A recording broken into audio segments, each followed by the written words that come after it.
नाज़िम, टिकराटे में JUI तरफ़ां बदमनी ख़िलाफ़ एहतजाजी रैली कढी धरणो हंयो वियो। वधीक तफ़सील लाइ ॾिसूं था मजीद महर जी हीअ रिपोर्ट।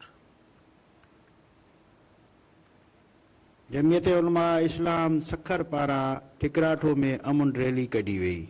उन्हनि वधीक सिंध टीवी सां ॻाल्हाईंदे चयो त ज़िले सखर में ॾोहनि जे वधण जे ख़िलाफ़ जमियत उलमा इस्लाम गुज़िरियल 2 हफ़्तनि खां एहतजाज जी हिकु तहरीक जो आगाज़ कियो आहे। असांजो एहतजाज 31 जनवरी ताईं 14 मुख़्तलिफ़ मक़ामात ते हलंदो रहंदो। बिस्मिल्लाहिर्रहमानिर्रहीम। असांजे हिन एहतजाजी तहरीक जा साफ़ सुथरा ऐं सादा सूदा हिकिड़ा मुतालबा आहिनि त असांजे शहरनि खे अमन अमान ॾिनो वञे ऐं असांजे सखर शहर जो बहितरीनु अमन हो, असांजे बहिराणियुनि जो बहितरीनु अमन हो। असांजे रोडनि रस्तनि ते ग़रीब मिसकीन हारी मज़दूर ॾींहं राति पंहिंजो सफ़र कंदा, पंहिंजी मज़दूरी कंदा, गुज़र सफ़र करनि पिया।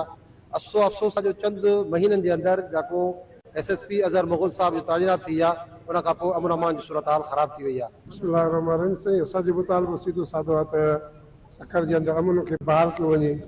जेके चोरियूं थियूं आहिनि, माण्हू जा माल चोरी थी वियो आहे, मोटरसाइकिलूं चोरी थियूं, उनखे रिकवर करायो वञे, अवाम जो तदारक कयो वञे।